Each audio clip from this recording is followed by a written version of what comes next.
Good afternoon, everyone. Thank you so much for taking time out to be a part of our session this afternoon called Brand and Design Protection and Indo-French Perspective, hosted under the aegis of IFCCI's Industries Committee in association with ANM Global and featuring Santarelli. Before we begin, let me run everyone through a few ground rules. We would like this session to be as interactive as possible. Therefore, it would be great if you could place your questions in the chat box and address them to the panelists only. Basis the time available, we will try our best to address all your questions towards the end of the discussion. Without further ado, I would like to welcome Tracy Fernandez, Senior Manager, Events and Membership at the Indo-French Chamber of Commerce and Industry, to make the opening remarks. Thank you, Maima. Good afternoon, everyone. It is my pleasure to welcome you at this session, organized under the aegis of the IFCCI's Industry Committee and in collaboration with ANM Global, featuring Santarelli. As businesses expand across markets, protecting brands and designs has become an increasingly important strategic consideration. The way a brand or a design is protected in one market may not necessarily translate in the same way across another, making it essential for companies to understand the legal and strategic nuances across jurisdictions. Today's session will bring together perspectives from India and France to help businesses better navigate these complexities. Today, we are delighted to have been joined by a panel of experts. Starting with Ms. Sophie Marc is a partner at Santarelli and a French and European trademark and design attorney with over 15 years of experience in cross-border IP protection and enforcement.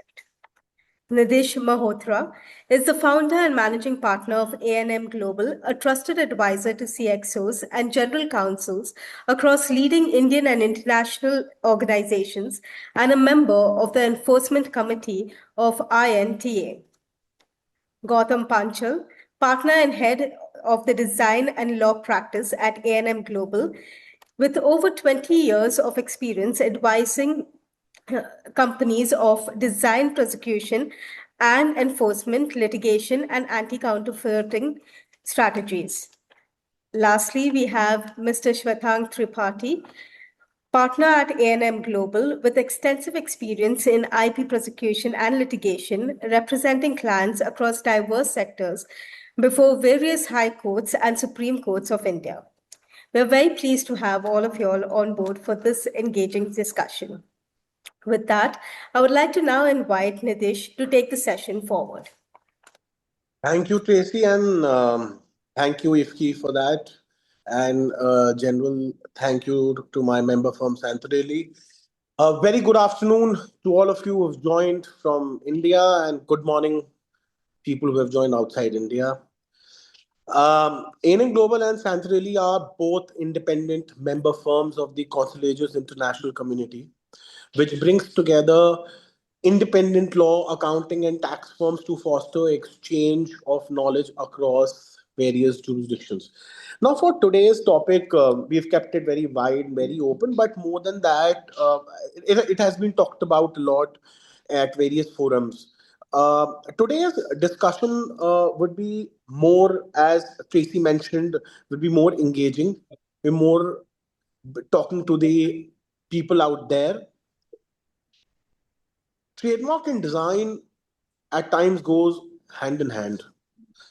And today's topic of trademark and design, what we are going to cover is very simple.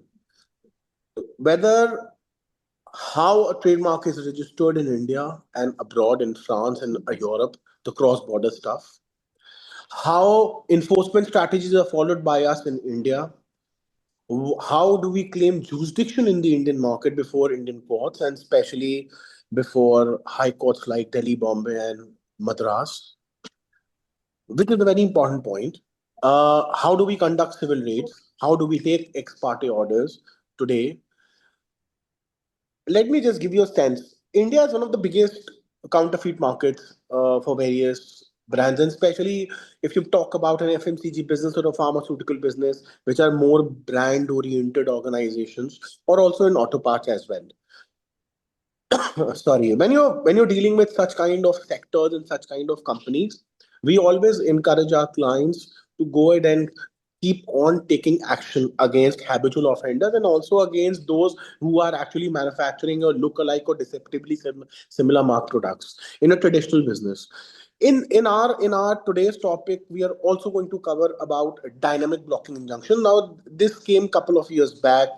I think, if I'm not wrong, way back in 2019 in UTV's case, when Delhi High Court pronounced one of its first orders. I know we are one of the first few law firms in Bombay to take a dynamic plus blocking injunction order from Bombay High Court against Meta and elsewhere. So, ICAT did the same recently, the Delhi High Court order where India Mart was directed. We took way back, it was not I would say, a dynamic blocking injunction order, but e commerce platforms, there have been counterfeit being sold on e commerce platform way back since the time they have entered the Indian market. And 14, 15, 16, there were so many ex parte orders from Delhi High Court that one has taken against those counterfeiters or infringers which are selling the counterfeit products online. So we're going to touch upon that, and especially on the dynamic plus block injunction order. Lastly, with respect to design, of course, we are going to talk about the registration of design and how the design is kept into mind. Gautam over here heads the design of our firm, so he's going to dwell upon it into detail and more into technicalities. One very interesting point which Gautam will cover and I will bring to your highlight is in let me give you a perspective. In trademark, if the mark is not registered, of course, and if it's a cross-border mark, it's out from outside India. If it has a trans-border reputation, if it has a reputation, and somebody in India is infringing or doing a counterfeiting that product, then yes, that marks does get visibility, and the person can approach High Court or any other court or jurisdiction which the mark has, and wherever the infringing party is based out of. But in case of design, what happens if the design of a particular product which is outside India or in India is not registered, and what remedies does one has? So in trademark, you call it a common law remedy under passing of section 29 subclause 2, you can approach. What happens when it happens in design? So Gautam is going to dwell upon this in a very big case. One very interesting case I would like to highlight over here, lastly, and I'll sum it up over here, and then I'll ask my colleagues Shwetank and Gautam to take it forward from here.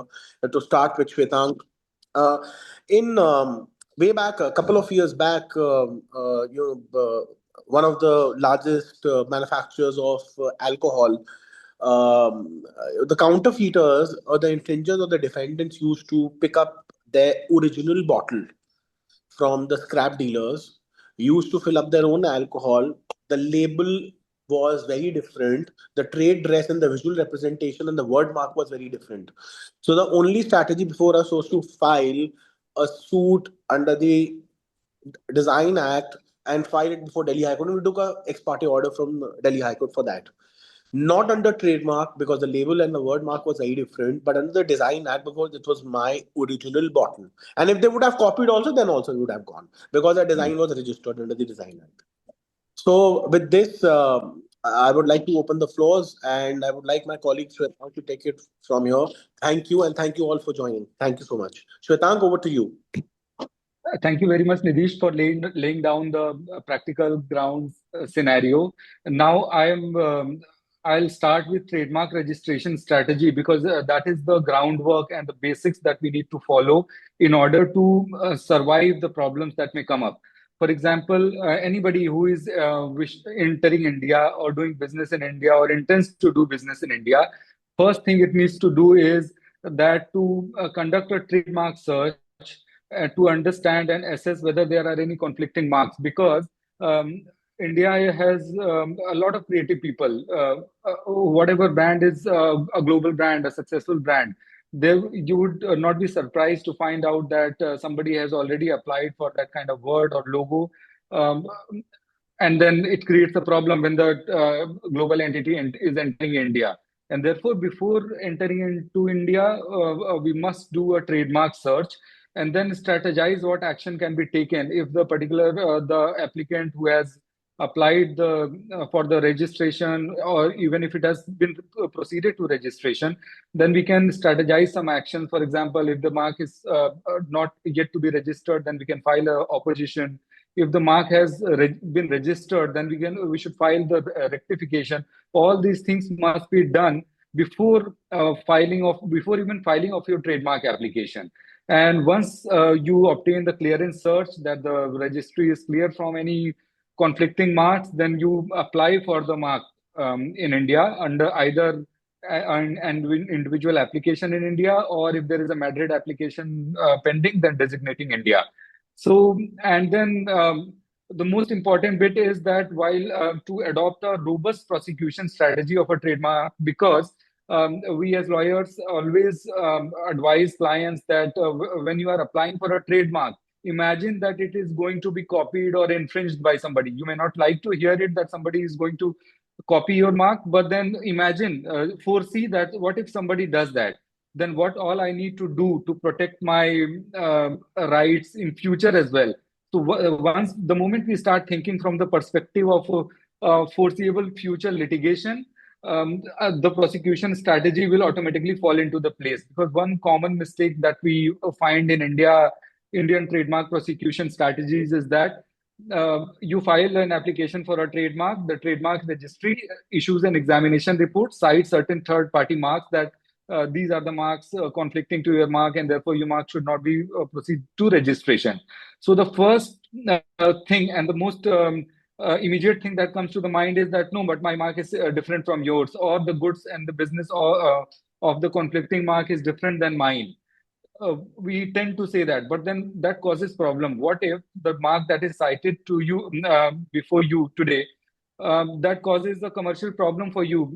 Suppose it conflicts with your business. Suppose you want to enter into those goods in future. So we must never say that the mark is different, or the business is different, or the product line is different, because then you effectively restrict your right.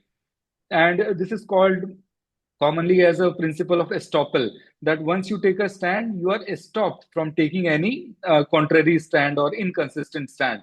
Because if you do that, and if you are going to enforce your brand somewhere in an Indian court, the other side is going to read that only, your stand. And that has a lot of bearing, which I will try to discuss with some of the practical cases that we have done. And then, of course, once the mark is registered, then timely renewal is as important as registering it, because then the statutory right depends upon it. And then, even if you have registered the brand and and it's timely renewed from time to time, but if we don't monitor it, if we don't do proper vigilance and opposition to conflicting marks, again, we are diluting our marks rights in a big time. Suppose there is a growing brand, it comes into India, it obtains a registration, and then starts doing its business. But then, like I said, creative people will try to come around that, try to apply a mark or a label which will be a play on that registered mark, somewhat similar, drawing a connection, etc. So in this context, it is very important that we do day-to-day vigilance. It's not even that I can do a vigilance every month. It's an everyday thing. It's so important. And then last thing on the trademark registration strategy would be to preserve the user documentation. Why I say this is India is a first to use jurisdiction. So if you start using your brand, even if you haven't registered it, so you will have a better right and a senior right over even a third party registered mark. That's how important it is, the documents with respect to the use. So to preserve each and every invoice, or at least sample invoices per year, bearing the date, bearing the mark, so that tomorrow if there is any challenge, if or somebody registers a mark later in time, even if your mark is not registered, you can stop that person through the strength of your one invoice bearing the brand. And that's why it's important to preserve robust user documents.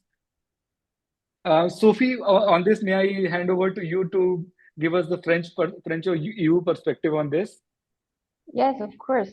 First of all, thank you for inviting me, because that's always very interesting to compare practices and legal systems as well. The first thing I want to say is I absolutely join you on the priority search that is absolutely necessary when you enter a new market. So if you decide to go to, so I'm going to talk about France and the EU as well. I have to say that we don't find many French applications anymore, except for our French clients who want to then extend the rights to other countries. But coming from abroad, we mainly find European trademark applications. So the thing you need to know is that the French legal system is not a common law system. It's not a first use system. So if you want to acquire trademark rights in France or the EU, you need to file the trademark and get a registration. The fact that you're using the trademark is not going to grant you any prior rights. So this is really important. So first of all, as you said, check the potential prior rights that could prevent you from getting registration, or which could come as an obstacle later on. Because the second point that is important to know is that French or European offices do not check prior rights. So if when you will file the application, there will be an examination on the to see if the trademark is distinctive, if the goods and services are defined enough, and etc. But the office will not check prior rights, which means that you can obtain the registration. If there is no opposition from third parties, you can get the registration, but it's not going to mean that you will be able to use your trademark without a problem. Because, as you said as well, it's very, very good for the brands to have watch services to see if anyone buys a trademark that is identical or close to your trademark, so you can take action very quickly and efficiently. But many people do not have that in place. So it can happen that you get your registration and then you start using it, but it's only when you start using it that third parties are going to notice your use. And if they have prior rights, then they can come after you and come after your use. So it's very important, especially well in French and European markets, that you do this prior right searches. So now I just want to say a quick word to compare the French and European system. Of course, if your main market is France, you may decide to file and register your mark on France, but usually it's more of a European market, so you may choose the European path, which is very interesting in terms of costs, and because it will cover the 27 European Union countries. So just be careful, it's European Union, so it's not the geographical Europe, so it doesn't cover the UK after Brexit, doesn't cover Switzerland, so you just need to check that. But it's very cost effective to file a European application. But so that's the good part, the pros.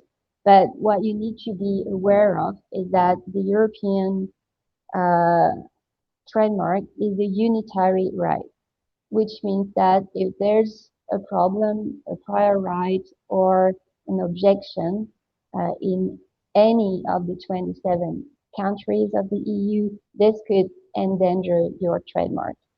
So if there is linguistic problem, if your trademark is devoid of distinctive character in one of the languages of the European Union, that can block you from getting a registration in the EU. If there is one prior right that is very very dangerous in like Poland, Portugal, whatever. It can prevent you from getting this unitary registration. There's no way to divide it into different countries. There are ways to transform it if you have a problem, but it's kind of a long and costly, expensive process. So my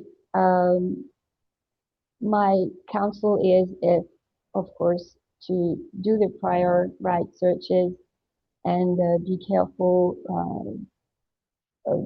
about the potential problems that you may encounter along the way to be sure that your trademark is strong. Thank you, Sophie, and thank you very much for giving us the hands-on approach that what should be preferred over the another. I will try to take the audience through the trademark enforcement strategy in India, and then I will invite you. So yes, like I said, how to maintain our registration and how to adopt a robust prosecution strategy. And one part of that strategy is to tie it with the future enforcement strategy.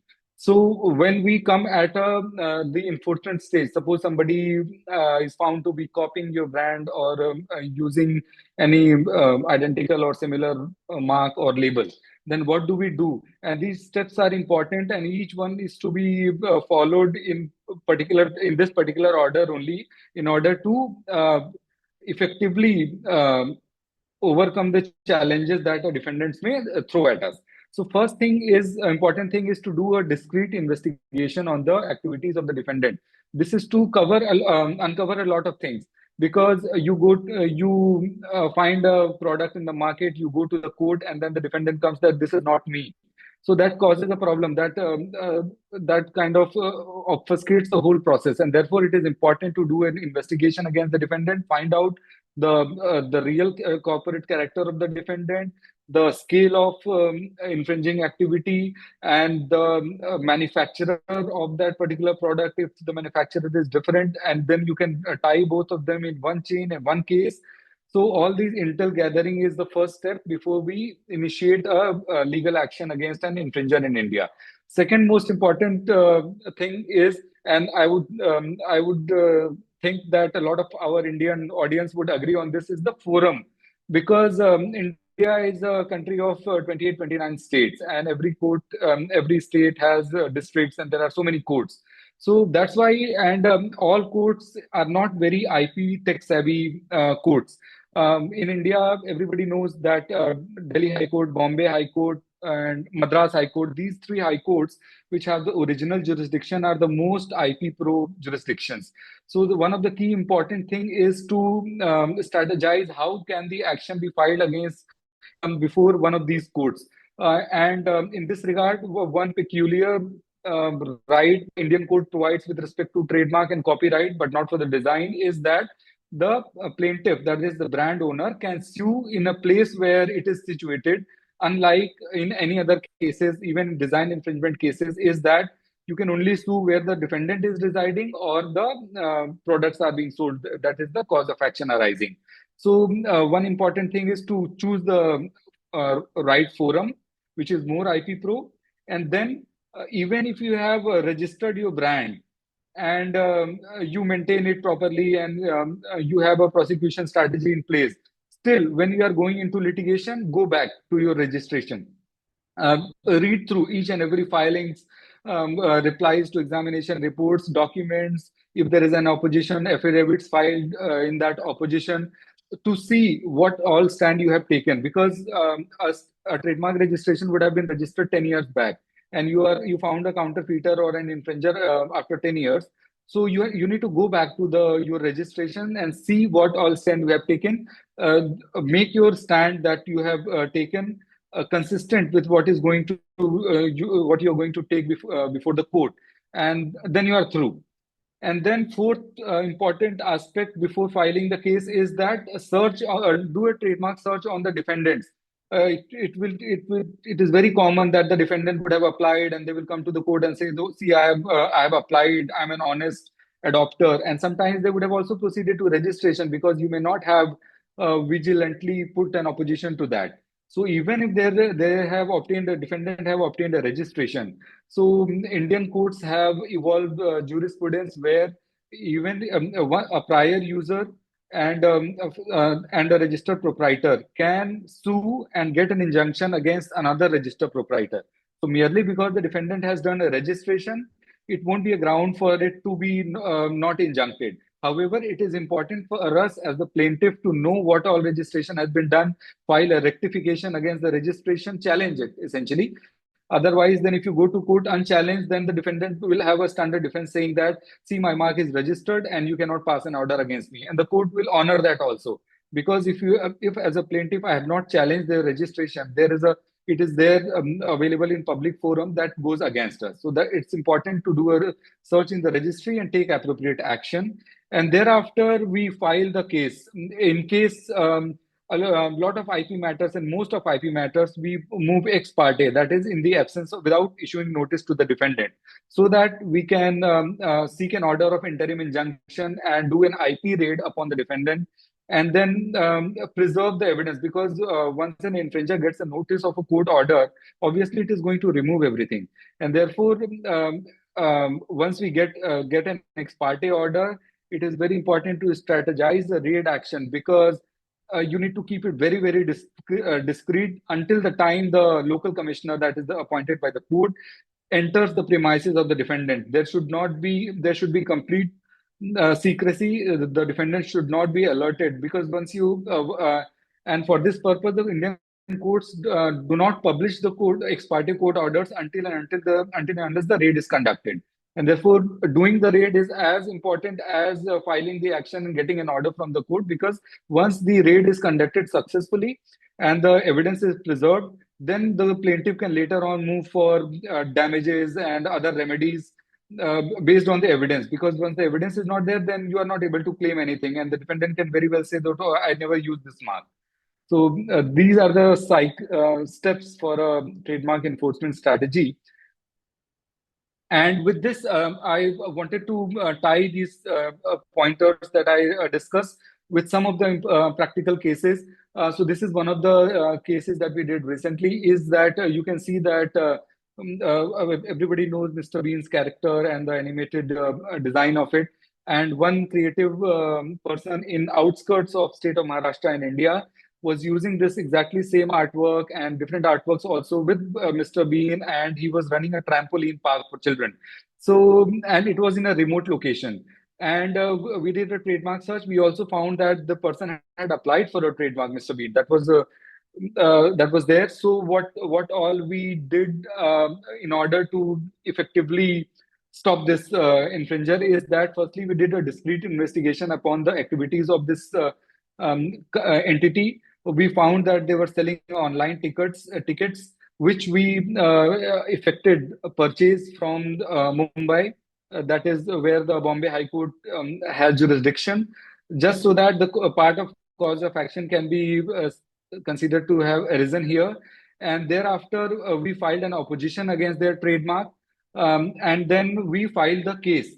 And ultimately, the court granted injunction because although we don't have a lot of cases, but then this is one of the emerging areas of trademark enforcement that the courts have adopted, is that of course, between the Mr. Bean's character and the entertainment series and the trampoline park, there is a lot of difference. And Mr. Bean is not as if it's a well-known declared trademark in India. But still, the court found that due to the dishonesty of the defendant, due to its blatant copying of the artwork and merely riding upon the goodwill and reputation of the plaintiff, the court injuncted. We conducted raid. We took out all the places wherever the Mr. Bean was used. They eventually changed the brand. Yes, so here are some of the more cases and recent ones. And that is that first, you can see that there is a trademark infringement and passing off case of Campure versus Carpure. So, amongst other things, one of the important aspects of this case was that the plaintiffs stated that Campure and Carpure are similar and therefore they should be injuncted. We were presenting the defendant here. So we did some searches and on the trademark prosecution of the plaintiff. What we found was startling. What we found is that during the trademark registration of this plaintiff's mark, one third party had filed an opposition, and their mark was Carocure. So in response to that, they said that Campure and Carocure is different. So now this plaintiff's mark and that third party mark has no relation with this case, but there the stand taken by the plaintiff there, that is Campure and Carocure are different, acted as an estoppel in this case, that once you said that Campure and Carocure are different, you can't say Campure and Carpure are the same. So effectively, they were stopped and injunction was refused on this ground alone. And then there is another very recent case of Delhi High Court, Lacoste versus Crocodile International. And this brand, I think everybody would have seen somewhere, because both parties are old players in the market and with respect to similar goods and services. So what was there before the Indian court was that all sorts of history between the parties, that they had some kind of a coexistence agreement in certain jurisdictions, and they had some various oppositions and rectifications against each other before the in the Indian trademarks registry as well. But the court analyzed each and everything, and the court found that there was no coexistence agreement as such with respect to the jurisdiction of India. What the court found was unrefuted from the evidences was that the plaintiff's use of its mark, this device of crocodile, is of 1983, while the defendant's use in 1988. However, in other jurisdictions, their user was different. Somewhere defendant was prior, somewhere plaintiff was prior. But what the court looked into is that because the trademarks is the territorial rights, and Indian courts are very straightforward on that, that they like to be territorial. And then the court found that there was a prior user is the plaintiff, and therefore injunction should be granted. And there were also defenses of delay, acquiescence, etc. But the court, and on this note, it is one of the important principles that the courts have evolved is that delay is not a ground to refuse an interim injunction. So a lot of times, because a plaintiff may know that there is an infringer, but then it may not take action because it was not hurting his business. So even if you come to the court later, the court is not going to not entertain you. The court is going to grant you injunction. And one last case before I hand over to Sophie is that, like Nidhish spoke, that Indian courts have been passing a lot of dynamic injunction orders because of the new kind of infringements that are taking place. This is one of the cases that went before Delhi High Court, is that various people, unknown people, were creating websites using domain names similar to the established brands. And they were, and because under the privacy laws, the actual registrant of a particular domain name is not always visible. And therefore, people behind that cloak, they used to register domain name, they used to sell products, they used to, they are appointing, giving employment letters on behalf of these brands, and giving loans, etc., etc. A lot of things are happening. So these brand owners approached the courts one after the other, and the court found that this problem has become very rampant. And domain name registrars, as we all know, that they do not exercise any discretion. Whoever wants to register a domain name, you can simply apply, and on first come first served basis, they will be allowed. So, so here the courts analyze the role of domain name registrar and the banks and everybody, and the court observed that any domain name registrar, if it is going to do business in India, and if a brand owner asks them the details of the registrant of an infringing domain name, the domain name registrar is bound to provide that. Otherwise, they will not be allowed to do business in India. That was a big step. And although the proceedings are still going on, but the order stands that if you are a domain name registrar, you will be required to disclose the details of the registrant of an infringing domain name. And also, because we also see that once a domain name, you get an order from WIPO that this domain name is an infringing domain name, it should be blocked. Then immediately other versions of the same domain name starts making available on these domain name registrars portal. Then for that also, the courts have said that once a domain name will be blocked, is blocked, then you will not put it again in the common pool for re-registration that somebody else tomorrow register the same domain name. And also, we see that this sale of counterfeit and infringing products happen. A lot of sales are happening on even social media platform, e-commerce platform, where the details of the seller will not be there, and then you block a link, there will be 10 more. You block 10, there will be 100 more. So the courts have applied this principle of dynamic injunction, that once the plaintiff approaches the court, establishes his rights, get an injunction against particular defendants. If there are some more handles coming up, or and the same seller or different seller selling the same product, because these people are they operate in a nexus. So the court said that once an order is there, then you don't need to approach the court every time new links come up, and the order will block all future links at one go. So with this, Sophie, I will hand over to you. Sure, thank you. So in France, same process is first to secure the evidence, prepare everything, prepare your case, so you are in the best position to get a good decision. There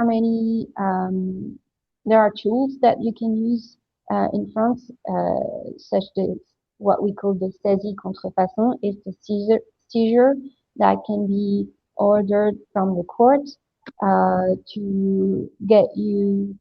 So you go on the premises with a bailiff, and it allows you to get a specific detailed description of the allegedly infringing product, or even to seize the goods, depending on the type of goods.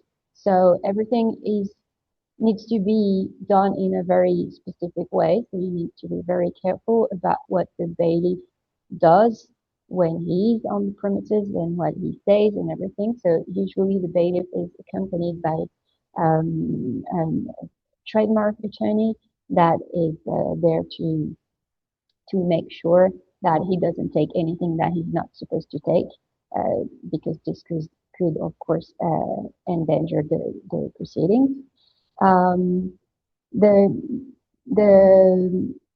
You have to you can also, the French courts can also order provisional measures and interim injunctions. They can also help you to get information about the origin of the goods, the distribution networks, all of that can later on be useful in the proceedings. One very good tool as well in the EU is the customs seizures. You can apply for an EU-wide customs declaration. You can file, I mean, you inform the customs of your trademark, design right, all of that, and you can also file a whole portfolio showing the kind of infringements that you usually encounter. You can also even on some occasions go and see and meet the customs people to show them your goods, to show them how to detect infringements from real goods, which can sometimes be challenging for depending on the types of goods. So this is really useful. So it's a essential declaration that you make that is then dispatched to all the customs of the EU, and every time they see something coming through, they will write to you and they ask you if they send you pictures and ask you if the goods are genuine or counterfeit, and then you can get the destruction of the goods very easily, and so that's a very good tool. In France, the infringement action can be either a civil or criminal procedure, so it depends on the strategy of the brand. Civil actions are easier to conduct, and usually it's where you get damages.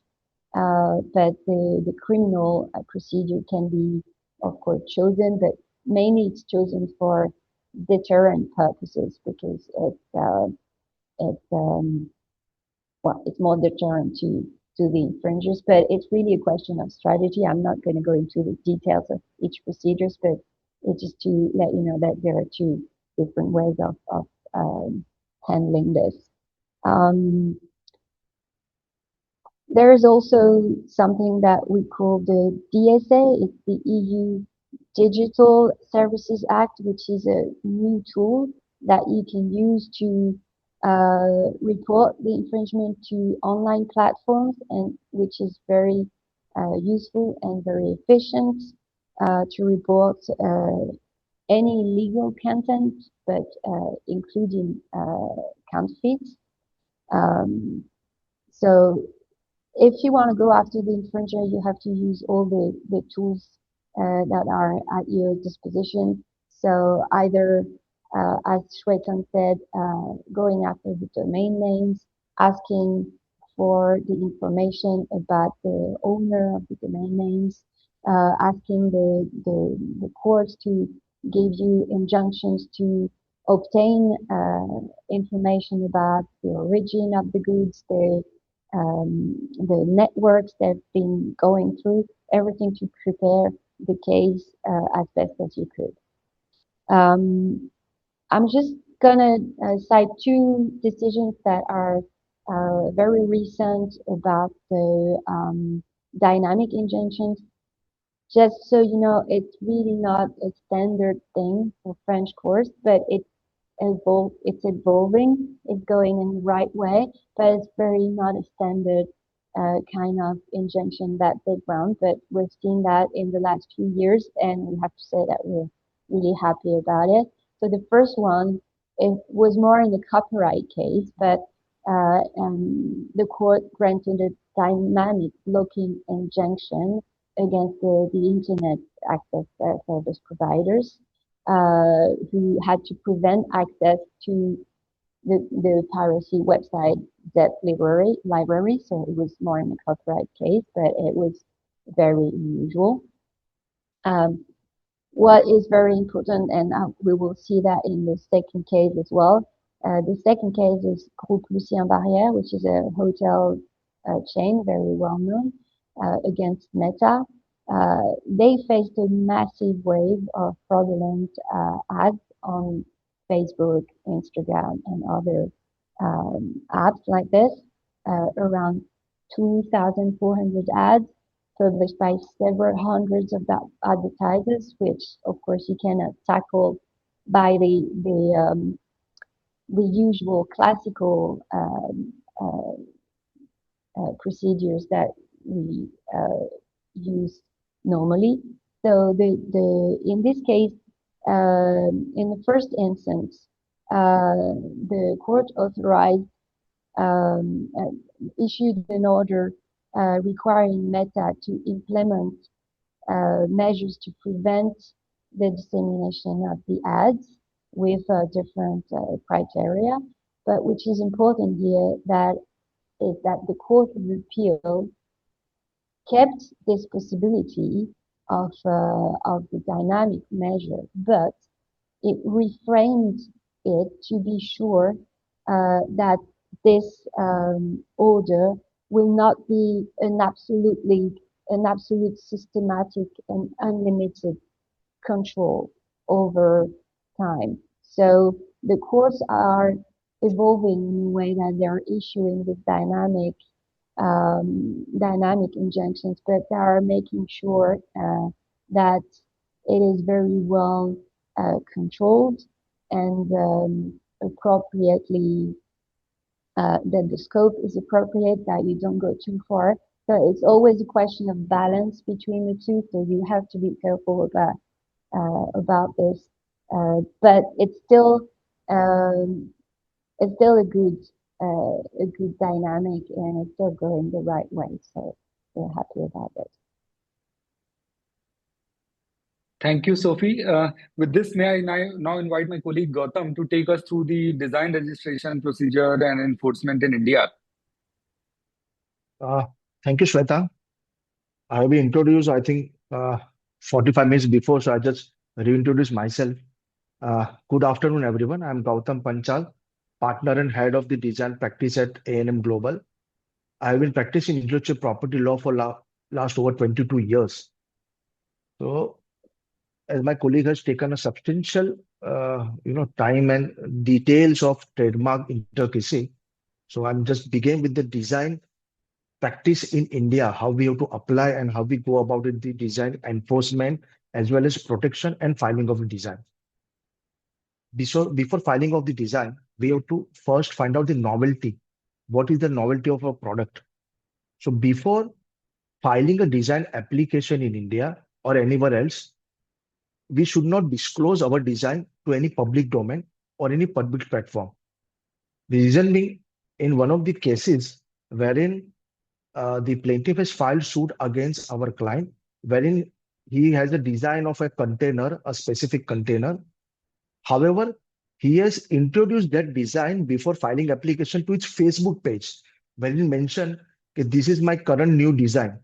And after publishing in the Facebook, he has filed after 2 months of the public domain, he has filed the design application. So we have informed to the court that this design is not novel, as this is already published 2 months prior before the filing design application. So we have to be very careful while filing the design application that design should not be published anywhere in any public domain. And we have to file in India design application in a specific format with different dimension, with different photographs of the views of the products, as there is no international filing system currently available in India. So we have to file as per the Indian laws and as per the design registry of India. However, foreign applicant like EU or France can claim priority of 6 months before under the Paris Convention. If suppose they file their applications in EU, so within 6 months they can file the application in India as well as, but it has to be filed within 6 months. And while filing and drafting the design application, we have to be very careful, because sometimes what exactly happened, we just simplicity apply for the design product. However, we don't mention what part or what the product we are claiming the design, novelty in that product. Supposedly, I'm having this Montblanc pen. So what is the novelty? What I found is the cap, the emblem of the Montblanc. So we have to mark specifically that I am filing for this design application of this pen.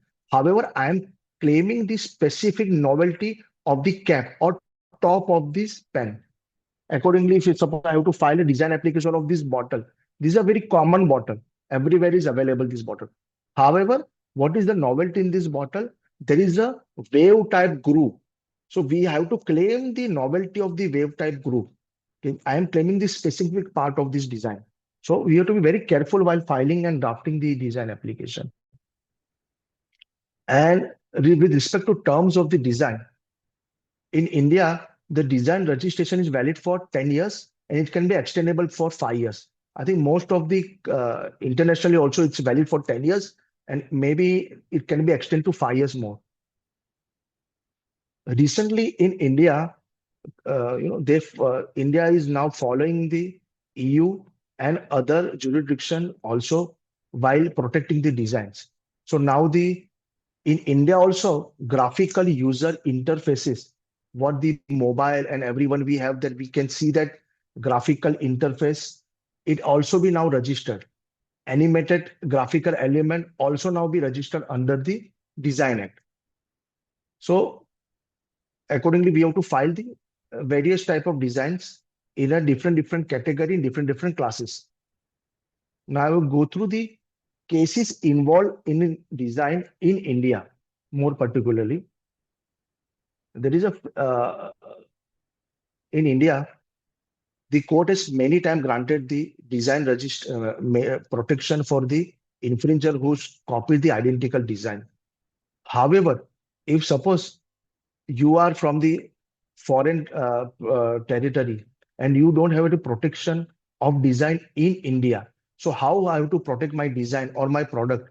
So many times the company is filing also to protect their design as a 3D trademarks. They take out the various views of their designs and apply for a trademark and obtain the protection.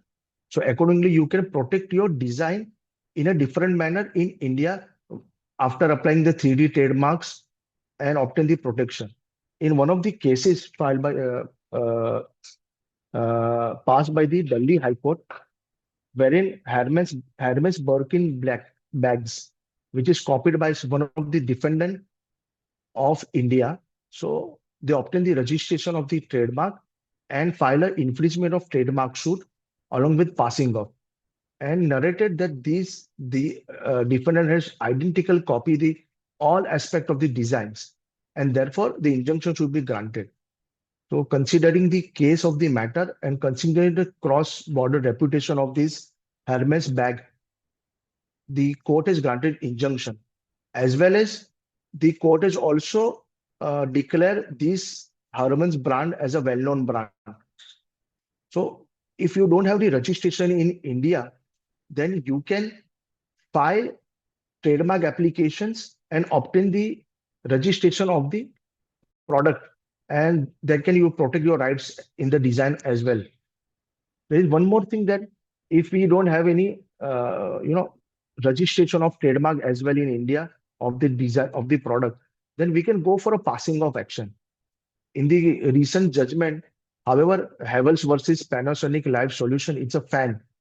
However, this person, the Havels also have the design registration, but the court also empathizes that they have a goodwill reputation for a passing off also, because the Havels is able to show that their fans have so much great reputations in Indian market that the Panasonic has created the identical or similar design, therefore passing of action should be required.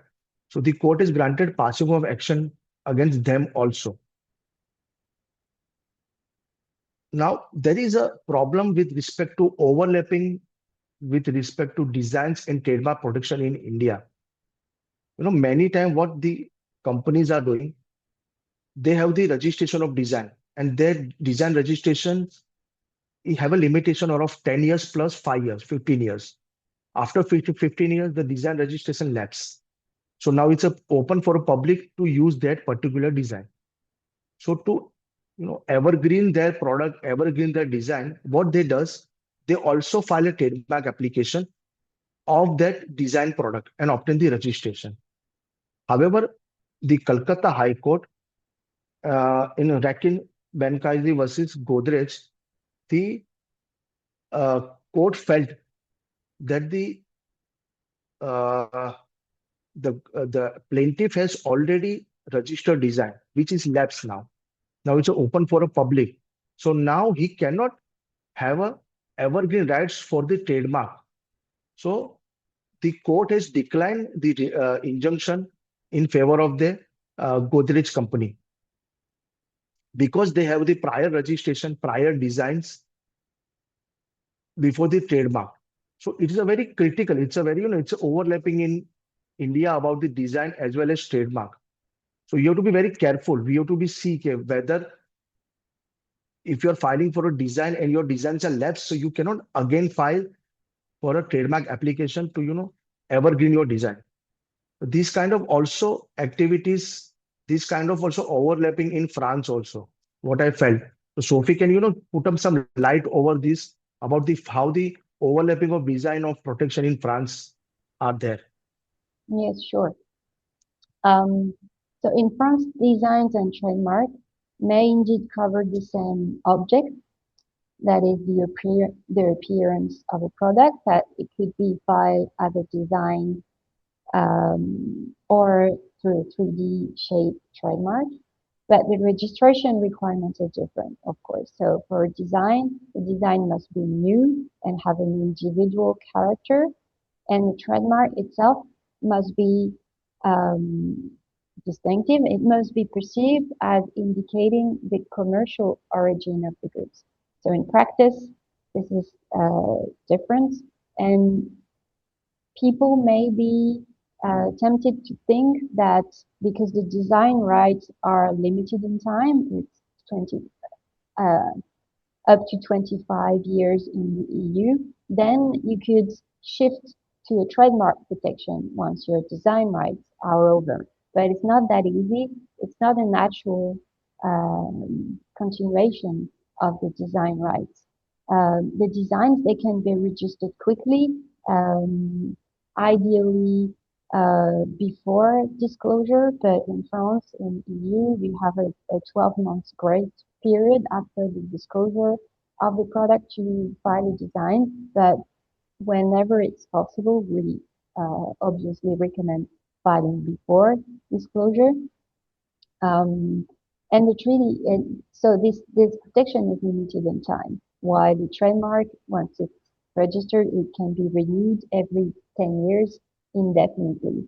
But what happens usually is that when you file a 3D trademark for the appearance of a whole product, the EU IPO will consider that the trademark is not distinctive and will ask you to demonstrate that the distinctiveness has been acquired through use, which can be very, very challenging in the EU because since the trademark will cover the whole EU, you will have to demonstrate that it has acquired a distinctive character in almost every country of the European Union. There are some countries where you can show that that the secondary meaning in this country can also work for the few countries that are really close to it, but it's kind of an exception. So to summarize, you almost have to prove that in every country of the EU. So it's very difficult to obtain.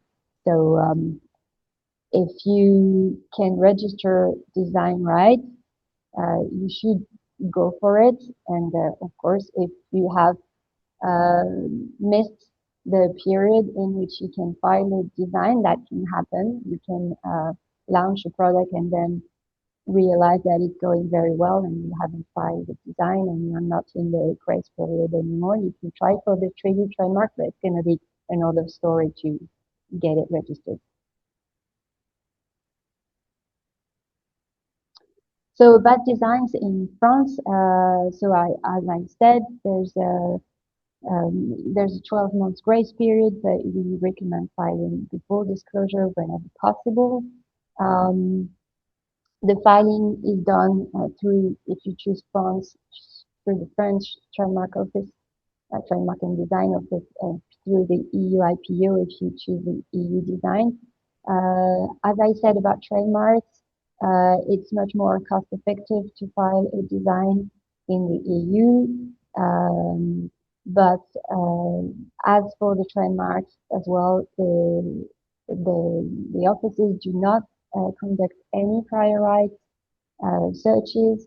So getting the design registered doesn't mean that it's going to be valid and that you will be able to enforce it. So please make sure to do prior art searches and to do everything before you file the design, or at least before you decide to enforce it. So there's a 6 months priority deadline if you file your design first in India, for instance. You must, of course, pay attention to the design representations, make sure to know what you want to claim or not, and also make sure that all the representations are coherent between each other, because in many countries over the world, once you file the representations of the design, you can amend them if there's a problem. But in the EU, it's brand new as from the 1st of July. We will be able to make a few modifications if there are immaterial details that are not coherent, but it's brand new, and so we have absolutely no idea how far it's going to go. So it's really important to make sure that the different representations are coherent, because otherwise the EU IPO will ask you to divide the application into different applications. So it means that you can get one application for the front and back view and another one for the rest of the view. So it's really not that interesting when you want to enforce the design. And the term is up to maximum 25 years. So I just want to say a quick word about France and about copyright in France, because in France, any industrial product could be protected by copyright as well. So in many enforcement strategies and decisions, you can see that the rights owner use different grounds, and they use sometimes designs, copyright, trademark.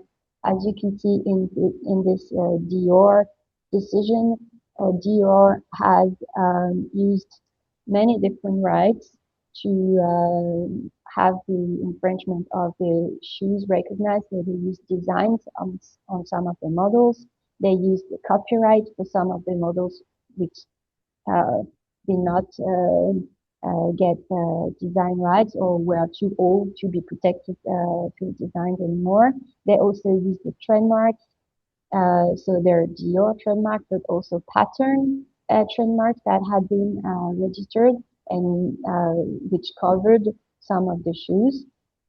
So that's a very interesting thing in France and mainly in France, but to be able to use these different rights and to combine them to get a good decision and to get the recognition of the infringement.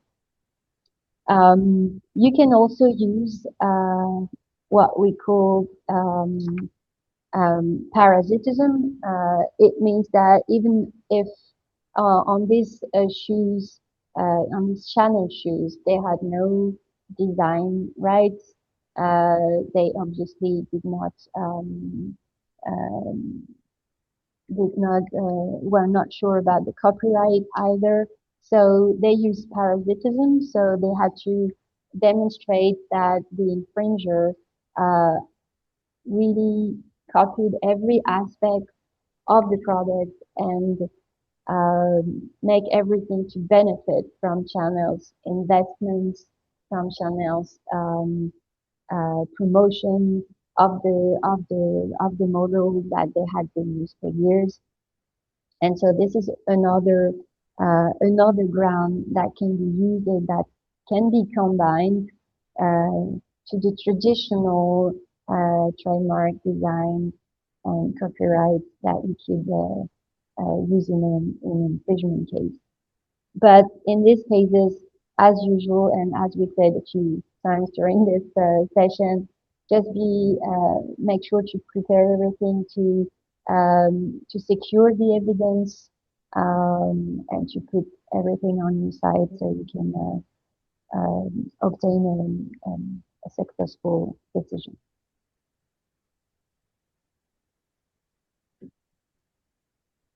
Thank you, Sophie. Thank you very much for taking us through the design enforcement strategy in EU France. So with this, I think we have tried to broadly cover everything, and we might have left a slide or two. But since we have already exceeded time, I've got quite a few questions in my chat box. One of the questions I want to read for all of our panel, I think because this question applies to everybody, is that how has the rise of AI, social media, and digital commerce changed the way businesses should think about protecting their brands? So now this question is something that concerns everybody, all of us, whether in India or the EU, because the borders have thinned in that sense. become thin, and it affects a French brand equally in India or an Indian brand equally in the EU. So it is like that. And yes, as an answer, what I can think of is that yes, the courts, not only in India and EU, but also globally, the courts have been catching up with the times, and they have evolved strategies and the nature of reliefs and directions to address these infringements that are taking place over social media or digital commerce. And one of the important examples that we spoke about is the dynamic injunction and dynamic plus injunction, that the court will go to any extent to stop the infringement. The court will not be blind eye to the fact that even if I stop this person is going to replicate into many. So that's one of the takeaways for me, that this is the way the courts are addressing it. And Sophie, would you like to share your thoughts on this aspect? Well, I agree with you. I mean, we see that the courts are evolving and they have to adapt to these new infringements. And it's a good thing they're taking into account these new forms of infringement. I would just say that use everything that every tool that is at your disposition, either against the platforms themselves, like the digital act in the EU. Go after the domain names, go after try to find as much information as the origin of the product, and be constantly in high alert and put in place watches. We talked about trademark watch services, but there are also many services available to watch the platforms and to find the infringing goods and to find the accounts and to stop them. Of course, they always change, but there are tools available that we can use, and I'm sure they are also going to improve over time. And we've seen many of the platforms updating their practices and getting better and better at tackling this infringement. Thank you, Sophie. Although we do have a lot of other questions in our chat box, but I think our host will not permit to take any more. What we will do is we will assess each of these questions and we'll try to answer individually as soon as we can. There was, if I may, Over there to was you. a very quick question I can answer in 2 words. It was, should we go through WIPO or directly for France and EU IPO? I mean, the result is the same. The WIPO is then sending the applications to the local offices, so the protection will be exactly the same in the end. It's just a question of centralizing the application and about the costs. Thank you, Sophie. Over to you, Sanya. Yeah. Thank you so much for all the speakers for sharing your wonderful insights. As we come to an end of the webinar, I would like to thank Ms. Sophie, Mr. Nidhish, Mr. Gautam, and Mr. Shwetank for sharing your expertise, practical perspectives, and experience from both India and France. Today's discussion has highlighted how important it is for businesses to think proactively about protecting their brands and designs, particularly as they expand across the market and navigate evolving legal frameworks. I would also like to thank everyone who has joined us today and contributed through their questions and participation. We look forward to welcoming you at our upcoming IFCCI initiatives and events. Have a wonderful evening ahead. Have a great day. Thank you. Thank you.